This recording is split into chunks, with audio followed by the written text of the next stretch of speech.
아동 학대 의심 사건인데요. 일단 김 기자가 내용 좀 정리해 주시죠. 네, 영상을 보면서 설명을 드리겠습니다. 영상 속의 한 남성은 아이 발을 잡아서 거꾸로 들어서 발로 툭툭 치기 시작합니다. 또 머리를 연필로 툭툭 치는 모습도 보이고요. 목덜미를 잡아서 누르기도 합니다.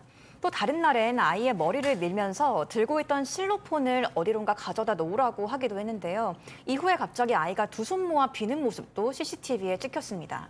이 남성은 지난 4월부터 서울 군천구의 한 복지관에서 근무한 언어치료사인데 언어 발달 장애를 겪고 있는 초등학생한테 이런 짓을 저지른 것으로 알려졌습니다. 앞서 그 실로폰을 옮길 때 저 남성과 마주보고 있던 여성이 저 아이의 보호자였습니다.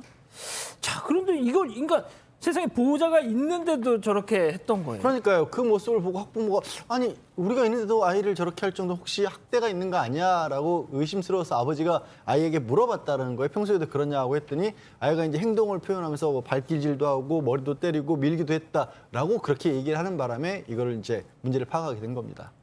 자, 이제 저런 그 모습을 보니까 아이 아버지가 이 CCTV 영상을 좀 봐야겠다 싶어가지고 확인을 직접 해봤다는 거죠. 그 아이 아버지 얘기 잠깐 들어보시죠.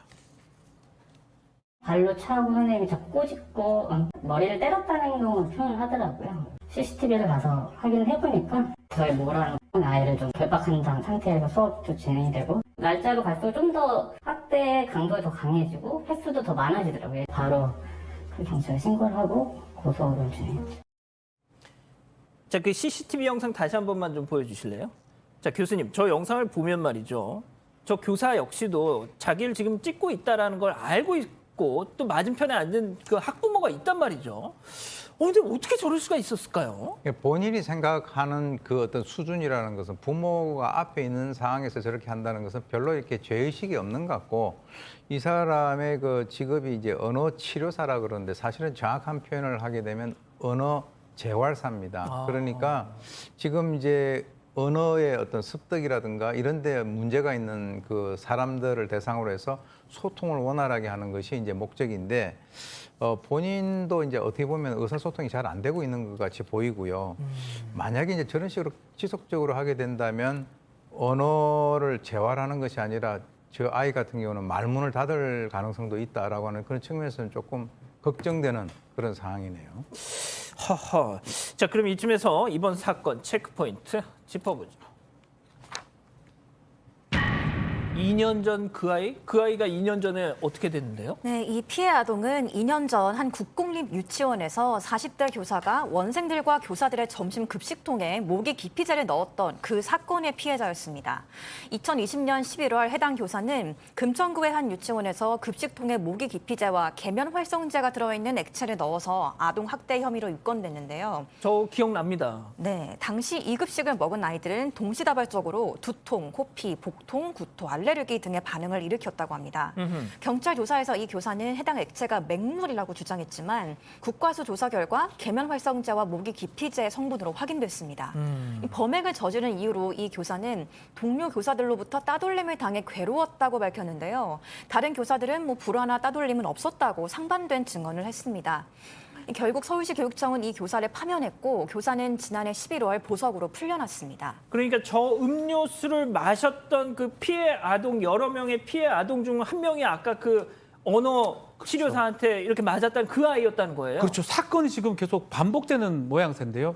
2년 전에 있었던 이 아동 학대 사건, 이 사건은 지금 아직까지 1심 재판이 진행 중인 상태인데 그 사건의 피해 아동이 이 아동이었고요. 허허. 아버지의 얘기에 따르면 그조차도 사건이 지금 끝나지 않았는데 또다시 이런 일을 겪으니까 상당히 화가 난다. 또 상당히 무기력하다가 얘기를 하면서 아이한테 지금 어떻게 해야 될지 고민을 많이 하고 있는 상황이라고 했습니다.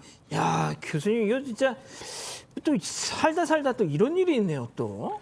글쎄요, 제가 이제 저 당시에 저 사건 제가 분석을 한 그 경험이 있는데요. 예. 이게 참 엄청난 우연인데 저 아이 같은 경우는 사실 뭐 여러 가지 어떤 이제 그 장애나 이런 것들이 있기 때문에 언어 치료사도 이렇게 따라붙고 하는 그런 상황인데 자신을 보호하고 가르쳐야 될 그 성인으로부터 어른으로부터 지속적으로 그것도 한 번도 아니고 두 번씩이나 저런 그 그러니까요. 상황이 된다면 앞으로 저 아이가 그 좀 성장을 하고 난 뒤에 이 어른들에 대한 어떤 신뢰라든가 하는 맞아요. 이런 문제에 상당히 어떤 그 결정적인 하자가 있을 거로 그렇게 추정이 됩니다.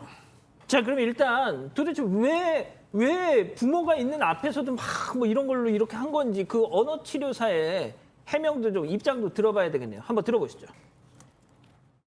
그 친구가 계속 장난을 요구하는 그런 부분이 있기 때문에 집중하라고 이미 하는 건데 통증이 가게 그 행동은 잘못했다고 반성을 하고 있습니다.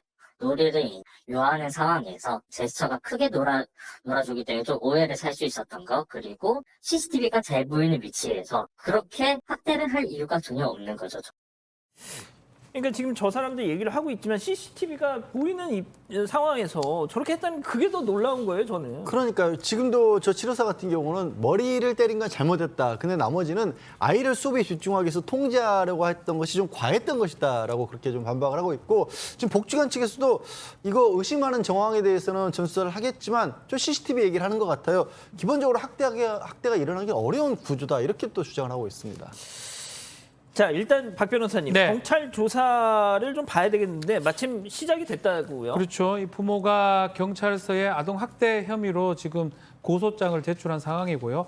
학대 행위는 신체적, 정신적으로 발달에 영향을 끼친 행위 많은 것이 포함이 될 수가 있습니다. 좀 판단해봐야 될 것 같은데 학대 행위가 맞다면 아동복지법 위반이 적용될 수가 있고요. 이 사람 지금 가중처벌 가능성도 있어요. 신고 의무자일 수도 있거든요.